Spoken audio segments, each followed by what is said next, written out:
konvensional itu biasanya kalau ikan hias memang tidak terlalu banyak pakan yang masuk. Beda dengan ikan konsumsi. Ikan konsumsi mah kalau kita mau ikannya besar berarti pakannya pun harus banyak. Otomatis kalau pakan banyak, limbah itu pasti banyak juga, gitu kan. Contoh misal Bapak mau ikan lele misal. Ikan lele itu konversi pakannya 1:1. Jadi lamun mau panen 1 ton perlu 1 ton pakan. Jadi 1:1 Bu perbandingannya teh. Kalau misalnya ikan nila itu kalau yang konvensional yang biasa itu 1:1,3. Jadi untuk mendapatkan 1 kilo daging perlu 1,3 kilo pakan. Nah bayangkan coba kalau Bapak misalnya di situ ya maunya sih panen 1/2 ton misalnya 500 kilo, berarti pakannya ini kan segitu. Kalau ikan konsumsi beda sama ikan hias. Kalau ikan hias itu tidak terlalu menuntut pertumbuhan. Jadi kadang-kadang enggak, si ikan tuh ya kalau kita senangnya ukuran 40 cm 40 cm aja. Iya. Jadi pakan tidak usah banyak gitu, otomatis itu tidak terlalu beban ke airnya kan. Apalagi ikan-ikan kecil lah. Dan menurut saya kalau di Ciseeng jangan ikan konsumsi. Menurut saya mah ya, kenapa? Karena di situ memang udah sentra ikan hias. Pasarnya Pak? Udah sentra ikan hias, dan ikan hias itu beda dengan ikan konsumsi. Kalau ikan konsumsi per kilo jualnya. Dibayangkan sekarang 1 kilo lele itu ya sekarang 16.000 lah misalnya kan. 16.000 itu Bapak Ibu harus budidaya selama 3 bulan dari ukuran 8-10 cm. 3 bulan tuh dapat 16.000 per kilo. Ikan hias, manfish misalnya kan, 3 bulan itu dari S sudah jadi L mungkin ya ukurannya ya. Harganya itu ya tergantung ikan hiasnya, tapi ya bisa sampai 20.000, 30.000 sampai 50.000 per ekor. Satu, coba bayangin. Nah ini berapa gram gitu kan? Ikan hias itu berapa gram pakan yang harus diberikan? Kalaupun 1:1 atau 1:2 juga masih nggak banyak gitu kan. Nah beda dengan ikan lele. Ikan lele itu kalau udah 16.000 3 bulan nih, kan 16.000 1 kilo kan 3 bulan tuh 1 kilo 8 sampai 10 ekor. Enggak Pak, silakan nasi ini ya 8 sampai 10 ekor kan. Nah enggak Pak ya. Jadi nah untuk yang 1 kilo ini atau 16.000 itu perlu biaya operasional. Biaya operasional teh pakan misalnya, pakan aja udah 1:1 sebenarnya 9.000 kan harga pakan, udah 9.000 lah bisa. Terus tenaga kerja belum investasi, rata-rata biasanya mah untuk 1 kilogram ikan lele untungnya paling besar 2.000. Paling besar tuh ya Pak ya, pernah itu gak? 2.000 kali 1 ton berapa? 2 juta per 3 bulan. 3 bulan itu 3 juta, kayak 2 juta Bu. 1 ton, bayangin 1 ton itu bukan ikan sedikit. Ikan lele 1 ton itu punya 1 kampung bisa dikasih makan lah ya. Bandingkan dengan tadi manfish atau gapi. Untuk dapat 2 juta itu paling udah berapa ekor kan? Paling 50 ekor lah paling. Kalau harganya tadi biasanya berapa harga manfish itu yang bagus misalnya kan? Atau koki lah, koki bisa sampai 50-75.000. Gapi 1 ekor segede unyil gini kan, segede cereh gitu udah 5.000-an gitu kan. Berarti 1 lele 1 kilo sama dengan 4 ekor gapi. Nah gitu maksud saya gitu Pak. Jadi jangan juga terlalu ikan konsumsi ikut, ikan konsumsi enggak. lihat ekonomisnya juga, ya ekonomis dan ini juga apa biaya operasionalnya nanti. Kalau misalnya Bapak di sana sudah punya pasar, bukan punya pasar, memang sentranya di situ, tinggal memperbaiki market mungkin ya, pasar market lah, market itu bisa kerjasama dengan eksportir, bisa memperbaiki mutu ikan Bapak induknya atau si ininya apa strainnya misalnya diperbaiki agar bermutu, jadi si konsumen lebih senang gitu, dan eksportir pun ini di situ kalau sudah ikan hias gitu. Jadi saya sarankan kalau di sana udah ikan hias, tetap aja ikan hias, nggak mau perbaiki memperkuat ininya nih, gimana caranya agar si ikan hias kita itu bagus, kualitasnya bagus, terus bisa diterima oleh eksportir misalnya gitu. Itu yang ini yang perlu diperbaiki. Nggak tahu sekarang pasarnya kemana, tapi udah bagus di situ gitu ya, karena emang sentranya. Dan memang ikan hias itu dia trending. Yeah. Jadi jangan kalah cepat gitu. Kayak cupang kemarin kan. Kalau misalnya kita pas cupang ramai ya, ikut plek gitu kan, masih dapatlah untung di situ. Tapi kalau mulainya sekarang, cupangnya baru ngeh kan sekarang. Baru main sekarang udah nggak ini. Siapa yang beli gitu kan? Bukan nggak ada. Udah drop, udah turun lagi. Sekarang udah tersaring biasanya. Siapa yang senang bener sama siapa yang ikut-ikutan. Kalau ikut-ikutan mah nih udahan aja, bukan udahan, saya juga udah punya gitu kan. Udah aja segitu. Paling beli yang 20.000, 50.000. Enggak ini kan. Tapi kalau yang senang bener, tetap dia kesaring gitu. Paling tapi di bawah 10% biasanya dari yang pas booming itu. Ada 100 orang, paling yang benar-benar senang mah paling 10 orang, 5 orang gitu yang benar-benar tuh. Gitu kan. Karena kepacu dulu kan. Oh, ternyata gini, ada juga yang gitu. Jadi kalau ikan hias memang harus ngikut tren atau kalau mau benar-benar langsam terus jalan, terus ada, cari memang ikan hias yang sehari-hari diperlukan kayak manfish, ikan nggak yang ada trennya Bu, manfish, koki juga emang ada kadang-kadang red cap atau apa kan langsung itu juga bisa main, tapi ada koki yang segitu aja gitu, apa sih bangsa lionhead terus itu kan Spencer atau apa gitu kan, itu terus aja ada di pasar itu, nggak ada tren, nggak ada apa, ada aja terus gitu. Terus Sumatera palingnya lemon gitu, itu mas setiap saat. Tapi tetap menurut saya harus cari pasar di luar dari pasar yang ada gitu. Jadi dari pihak, apalagi ini bagusnya teh membawa institusi Bu.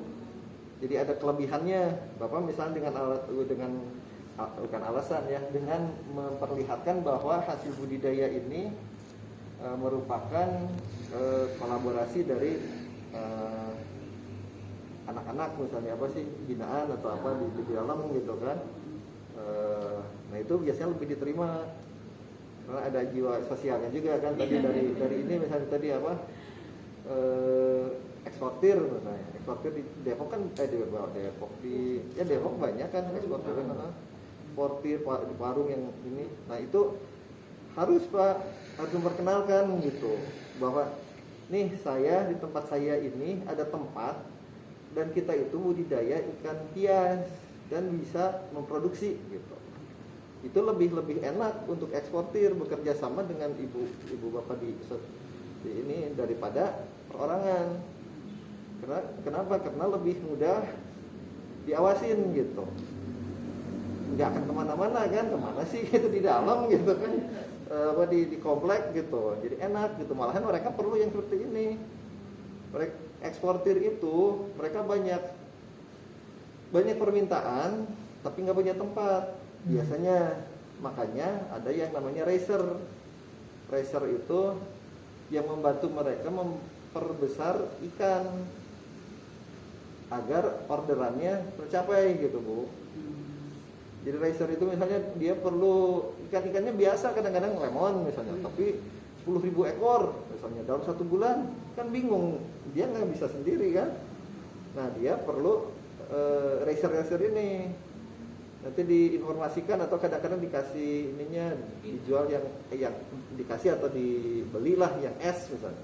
Soalnya saya punya es, beli berapa? 5.000 misalnya, dibeli sama si pembudidaya ini, dibesarin sebulan atau 2 bulan, ambil lagi gitu dengan harga nanti ditaikin seberapa gitu kan, ada kelebihan seperti itu.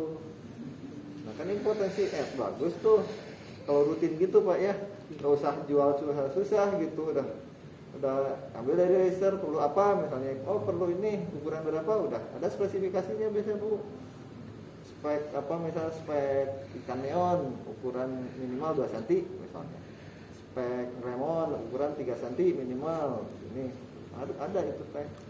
Tapi partai besar nggak eceran 20 ekor, enggak, sekali ambil 5.000 gitu kan gitu. Nah itu jadi kalau bisa fokus di situ. Dan kalau misalnya tempatnya tidak terlalu banyak, tapi keperluan misalnya lemon tadi sampai 50.000 ekor, udah aja itu fokus di satu ini, satu jenis untuk memenuhi satu klien gitu, satu ini. Jadi mudah. Jadi kadang-kadang kelemahan di pembudidaya kita, petani kita itu dikonsumsi di sini. Kolam sedikit, tapi macam-macam ikan. Jadi apa sih? Kalau konsumsi, misalnya kalau konsumsi itu minimal satu carry pick up diambil. Kalau benih mas 100.000 ekor minimal itu. Kalau kurang dari itu dia rugi. Kenapa? Dia harus nyari-nyari ke yang lain kan. Dari si A dapat cuma 10.000, dari si B 5.000, dari satu pick up perlu sampai 5 orang misalnya. Kan rugi kan. Mendingan enaknya satu tempat terpenuhi udah enak gitu. Jadi nggak usah kemana-mana lagi. Sama ikan hias juga gitu. Jadi kalau untuk mendapatkan 10.000 ekor harus dari 10 orang kan ribet gitu. Enaknya kan dari 1 orang beres gitu. Itu. Jadi kalau misalnya nanti ada orderan seperti itu, udah satu jenis aja itu terpenuhi banyak gitu. Itu kan nanti juga nggak sekali kan, minggu depannya diambil lagi, terus jadi kalau misalnya ada, ya kadang-kadang kita mah banyak sayangnya, aduh sayang iya banyak koki gitu kan, kalau dijual ini, tapi tempat terpakai gitu kan. Itu tapi jadi tanggung, koki nggak kejual sedikit, lemon nggak kejual sedikit, jadi semua sedikit jadi tanggung, jadi nggak bisa kejual gitu banyaknya Bu. Kalau di apa sih, di sehari-hari saya lihat ya di budidaya itu seperti itu. Jadi harus ada yang, soalnya kalau ada misalnya pengumpulnya jadi satu kelompok diambil kelompok itu yang jual gitu, paling gitu. Tapi kalau di satu tempat ini bisa banyak menurut saya, apalagi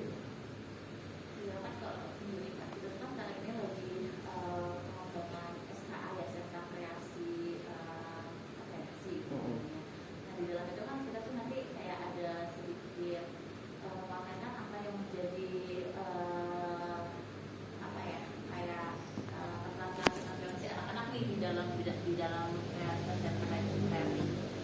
Nah, kenapa kita pilih juga ikan, kita mau coba mengembangkan bioflok itu? Yang pertama mungkin karena kan kalau misalnya untuk kita tuh mau bikin kayak ingin jajan, warung jajan ya. Kita nanti ngambil konsumsi ikannya tuh kayak bahan olahan mentahnya itu, dan kita produksi sendiri gitu, dari si bioflok itu sendiri gitu. Nah terus rencana juga kan kita kan kayak pengen ada hidroponik gitu. Kalau sempat baca-baca gitu, bioflok itu bisa limbahnya itu bisa buat itu ya, katanya untuk masuk ke hidroponiknya sendiri. Ya pengen kolaborasikan itu juga gitu. Nah terus selain itu juga ini sebagai salah satu, kalau melihat misalnya ikan hias sih saat ini sih belum banyak ya Yas ya. Kita juga masih sedikit gitu karena memang bukan cuma sih, masih dalam belajar juga. Nah yang bioflok itu maksudnya nih si anak-anak yang kayak yang udah nanti setelah keluar dari kita gitu kan, pengennya sih nanti dia setelah pulang ke daerah masing-masing itu bisa mengembangkan itu gitu. Pengen kita seperti itu. Ya, ini bagus itu ya untuk konsumsi sendiri lah ya. Dan kalaupun misal si anak-anak itu bisa belajar tentang apa budidaya di biofloknya bagus. Ya dua-duanya bisa jalan lah. Iya. Ya, Gitu sih, untuk anak-anak yang memang bagusnya ikan hias. Kenapa? Karena ikan hias itu bisa dibudidayakan di tempat yang Sempit. tidak besar. Ibu misalnya di perkampungan nih, nggak punya sepetak tanah pun atau adat gitu kan, misal dia mau usaha apa ya ikan hias gitu, tetap ikan hias harus dijadikan contoh untuk bekal, itu mah untuk bekal hidup ya. Bekal hidup kayak ya ikan cupang lah paling mudah kan, nggak harus punya tempat, nggak harus punya lahan, asal dia kreatif, punya botol plastik atau apa udah bisa usaha gitu. Itu seperti itu. Sama ikan lain juga, karena bisa pakai akuarium atau styrofoam bekas atau ember gitu bisa gitu.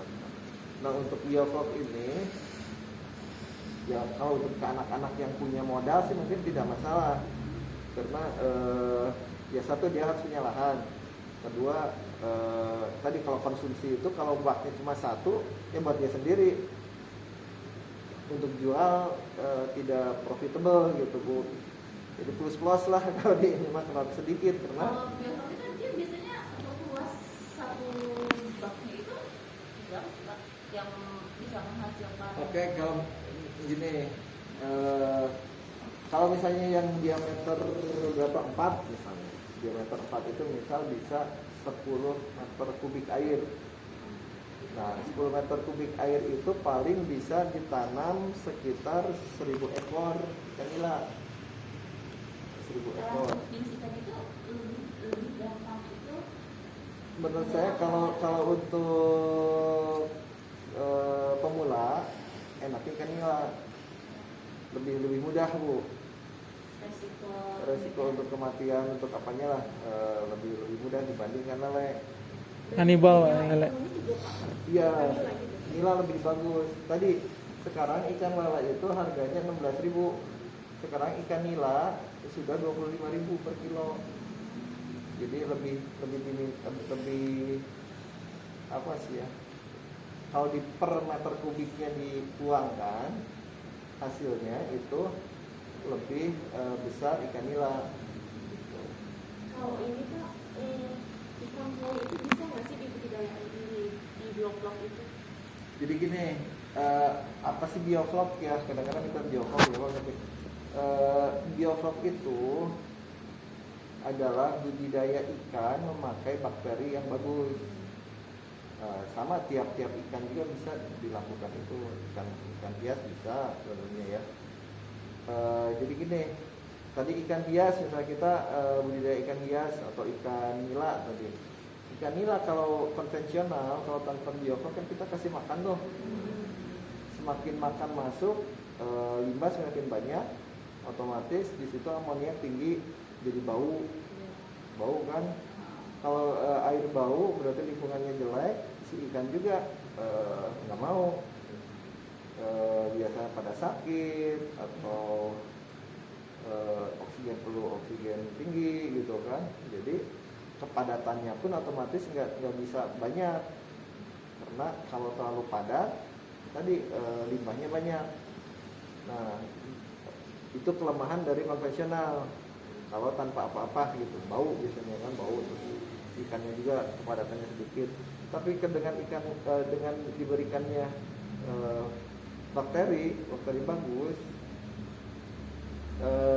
si limbah tadi diurai oleh si bakteri itu. Jadi dengan diurai, kalau di kita mah, kalau manusia mah Yakult lah.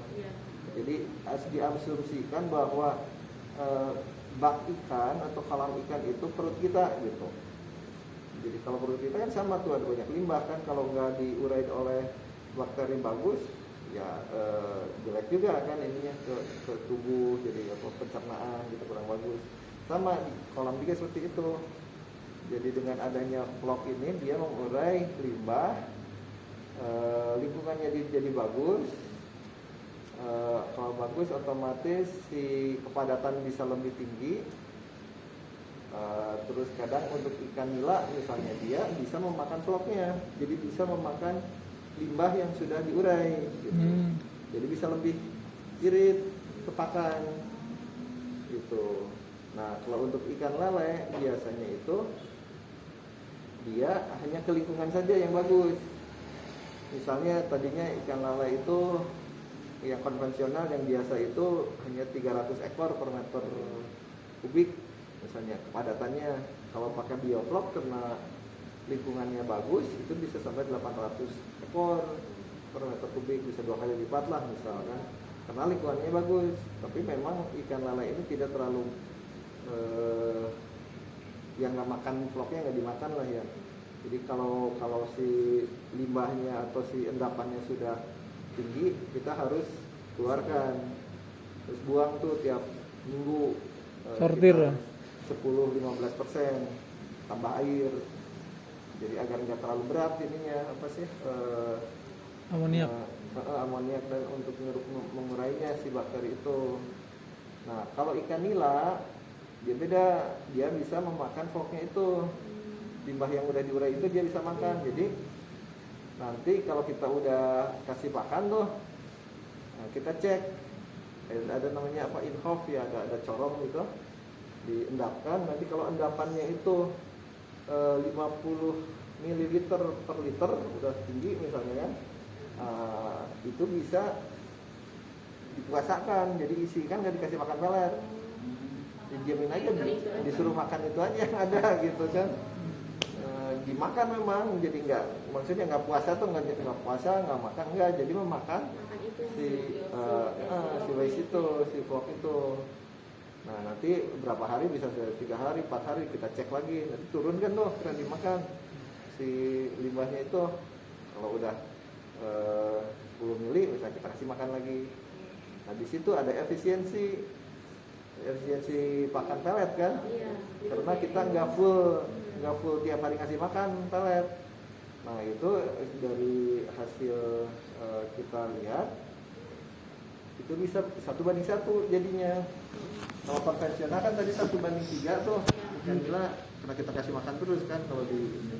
Nah kalau pakai sistem bioflok ikan nila itu bisa 1:1 karena yang 3-nya itu bisa diambil dari 0,3-nya itu bisa diambil dari vlog yang dia makan.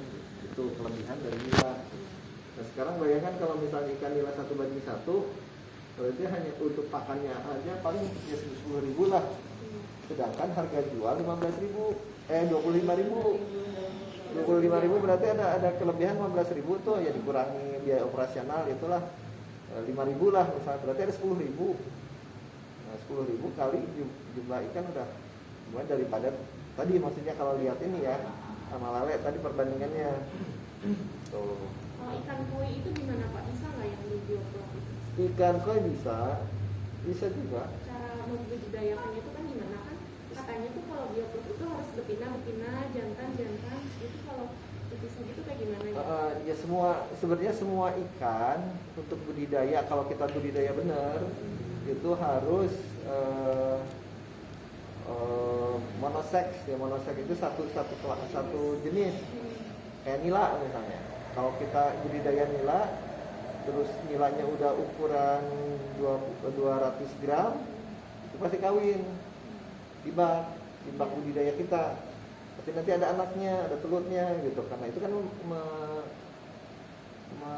mengganggu.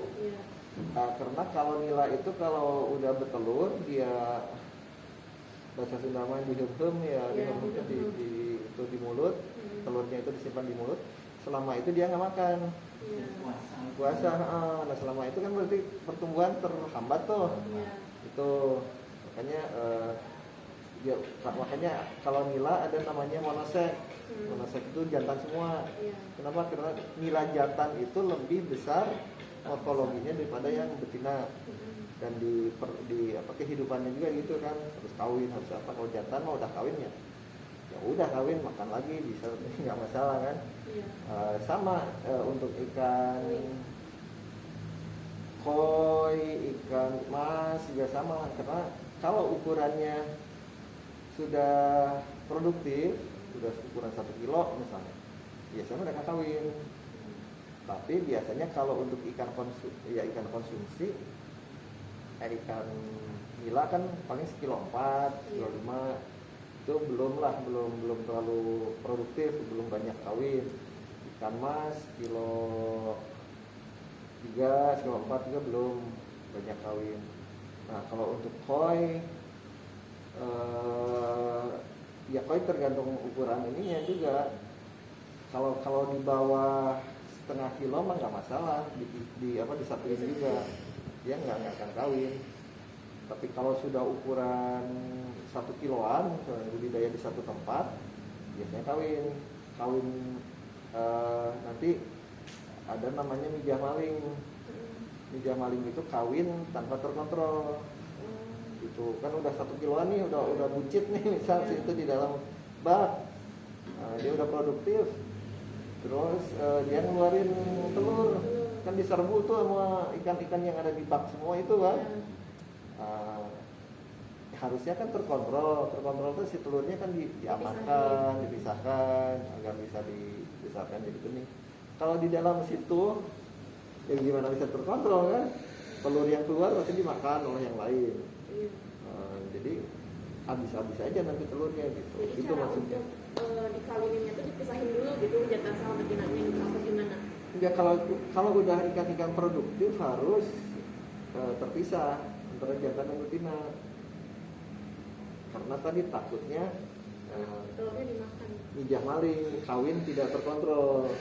Yang terkontrol itu misalnya ada 2 bak, 1 jantan, bak jantan, 1 betina, kita kasih makan dua-duanya. Ini koi misalnya. Iya. Nanti si koi ini misalnya sudah ada yang bertelur nih, kelihatan kalau kita cek, oh udah ada telurnya. Kan kita ambil tuh dari bak betina, kita simpan di jaring. Kalau mau dikawinkan, terus jantannya kita ambil. Kalau koi itu 1 betina, 4 atau 5 jantan, yang lebih kecil jantannya. Kalau misalnya yang ini koinya misal 1 kilo, yang jantannya 0,5 kiloan tapi 4 ekor, kita ambil, satuin di satu jaring atau satu bak lah ya. Nah mereka kawin di situ, terkontrol kan, kawin ada telur nempel, bisa ke kakapan, ke ijuk. Kita angkat, kalau udah bertelur, telurnya kita rawat sampai menetas, sampai jadi larva, sampai jadi benih. Itu terkontrol. Kalau tadi kan nggak seperti itu, disatukan ikan kawin, telurnya kemana-mana nggak akan itu maksudnya. Kalau masih kecil mah nggak masalah disatuin juga. Untuk menentukan jenis kelaminnya kan susah nih satu. Apa namanya ya, laki semua apa gimana, apa emang ada khusus yang jualnya gitu apa gimana? Untuk ikan apa? Untuk nila tuh. Ikan nila dia itu namanya ada satu, kita bisa beli benih monoseks. Ada ya? Ada monoseks itu kalau di balai ini ada yang indukannya nila gesit. Nila gesit itu jantan tapi kromosomnya YY. Ya, jadi kita rubah tuh kromosomnya. Kalau jantan normal itu kan XY. Nah, kalau XY kawin dengan XX, betina kan XX ya. Jadi ada XY, ada XX. Jadi jantan betina. Kalau normal kan itu 50-50 lah. Nah, kalau kita punya jantan YY nih kawin dengan XX, anaknya apa? XY kan? XY itu jantan semua gitu. Berarti ada indukannya. Ada indukannya, tapi memang kalau di alam nggak bisa 100% jantan, 80% lah. Jadi dominan jantan gitu paling. Ada yang bisa seperti itu, kita beli benihnya yang GMT namanya, genetically male tilapia, atau beli induknya kita ngejasin sendiri bisa. Atau ada juga yang memakai hormon metiltestosteron. Nah, yang mudah dipakai hormon gitu. Jadi tapi harus larva, masih larva umur di bawah 10 hari. Coba kan susah kan? Lama lagi.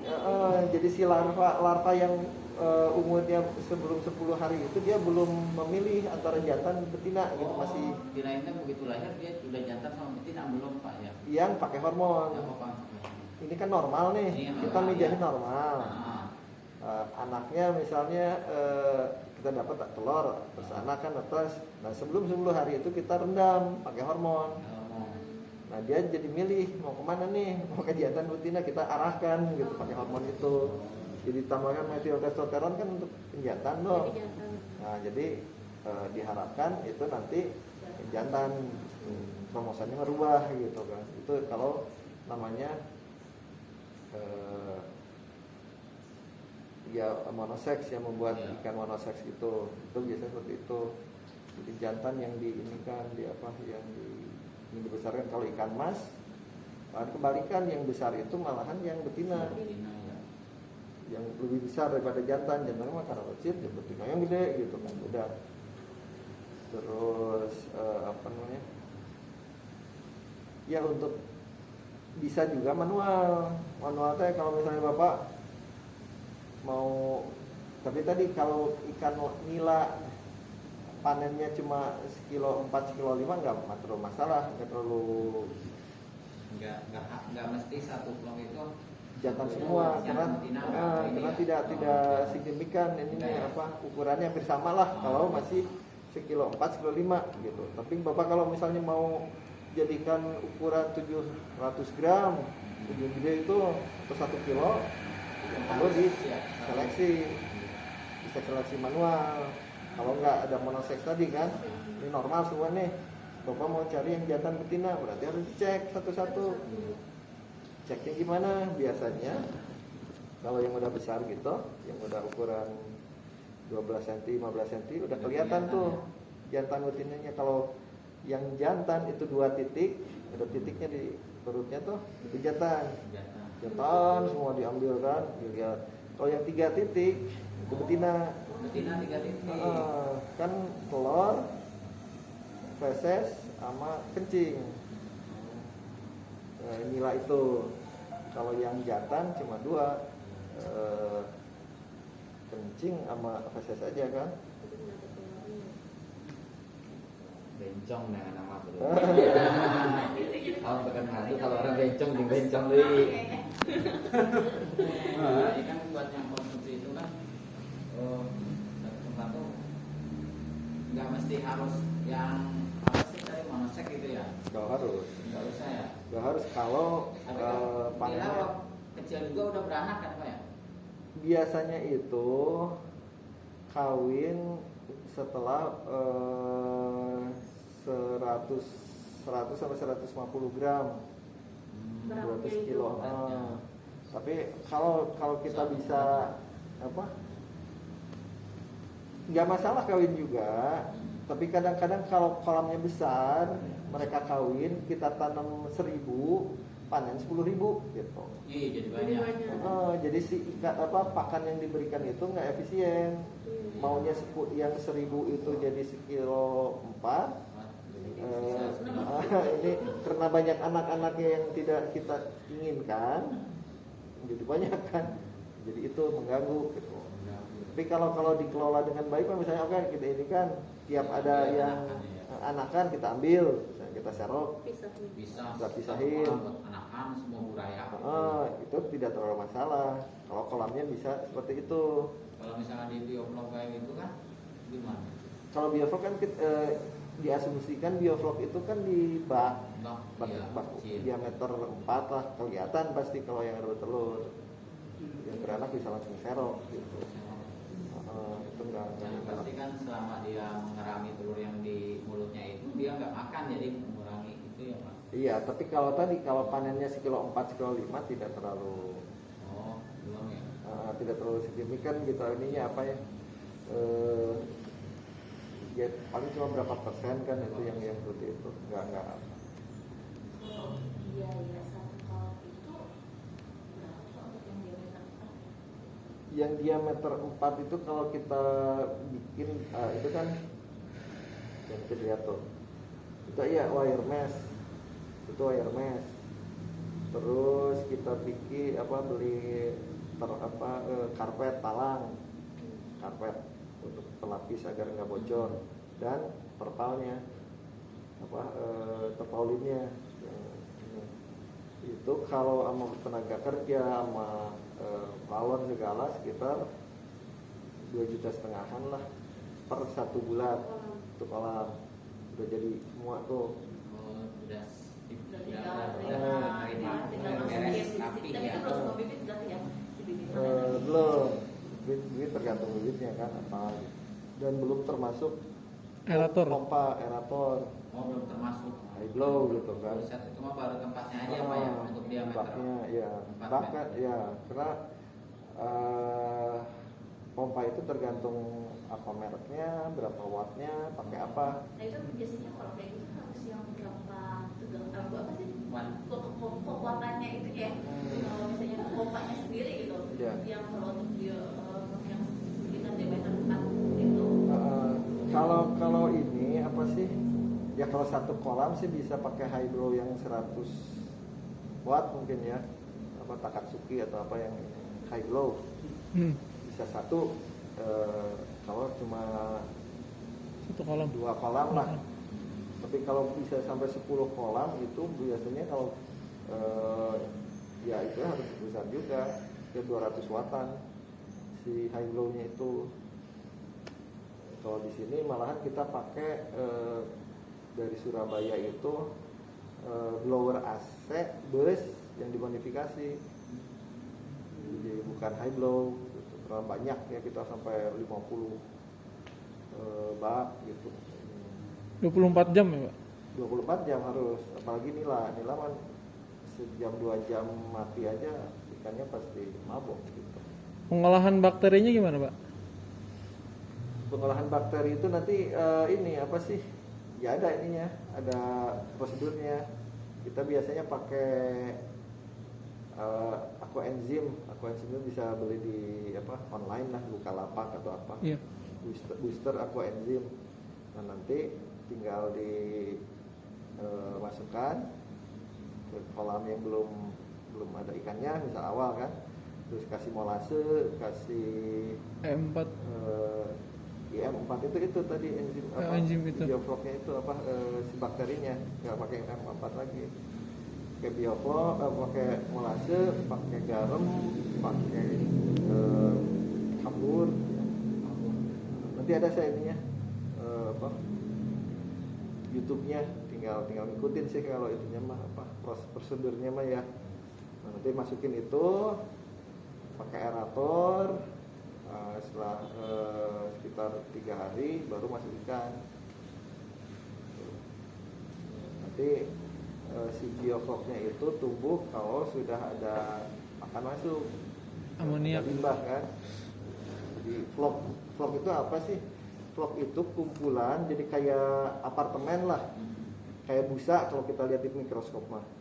Di busa itu macam-macam organisme, mikroorganisme, ada plankton, ada bakteri, ada detritus, apalah yang jadi dia kumpul di satu kumpulan, jadi dia ngambang gitu. Nah itu namanya bioflok. Jadi bioflok itu artinya kehidupan dalam satu flok, dalam satu kumpulan gitu. Nah, satu lagi nih, jadi intinya kalau misalnya kita budidaya koi itu jadi metodenya sama kayak nila gitu. Apa Bisa. ada bedanya atau gimana? Oh, bisa. Sama aja Kalau berarti ya. jadi vlog itu sistemnya, sistem pengelolaan air. Ya, jadi biovlog itu sistem pengelolaan air. Jadi gimana caranya air si air itu terjadi proses tadi penguraian bakteri. Yang tadinya limbah jadi diurai oleh bakteri bagus. Jadi bagus itu intinya mah. Nanti ikannya bisa macam-macam yang kuat gitu ya, yang kuatnya harus ada aerator, ada apa, bisa. Nah, ibu, saya kenapa pakai tapi kalau koi di bioflok itu tidak terlihat. Kenapa koi jarang pakai bioflok misalnya? Karena bioflok itu kan butek, ya enggak. Makanya koi itu dia pakai sistem resirkulasi, bukan pakai bioflok. Lebih sehat. Tapi- kurang efektif gitu ya. Tidak kalau terlihat. koi. Oh, tidak terlihat. Tapi kalau untuk pertumbuhan misalnya saya mau membesarkan ikan koi aja, nggak usah dilihat warnanya bisa, Oh, karena nggak terlihat gitu, nggak terlihat bagus gitu. warnanya aja. Hanya membesarkan aja bisa, kayak ikan mas membesarkan aja bisa, ikan koi. Tapi kalau untuk koi itu kan banyaknya untuk Warna. hiburan gitu kan, hiburan terlihat gitu, otomatis si airnya itu harus bening, ya. Iya. Nah kalau bening gimana caranya? Ya pakai filter. Itu beda ininya apa sih, tujuannya apa gitu. Kalau bioflok itu untuk tadi untuk pembesaran gitu. Jadi intinya kalau misalnya buat pembesaran doang sih nggak apa-apa ya, Nggak berarti apa-apa. bisa pakai bioflok. Cuma kalau misalnya kita tujuannya untuk hiburan, untuk ingin Untuk melihat dilihat itu berarti nggak bisa ya Pak ya? kurang optimal gitu. Kurang optimal. Nggak terlihat warnanya. Nggak kelihatan mana konya tuh, mana nggak kelihatan yang butak gitu kan. Gitu ya. Ayo Pak.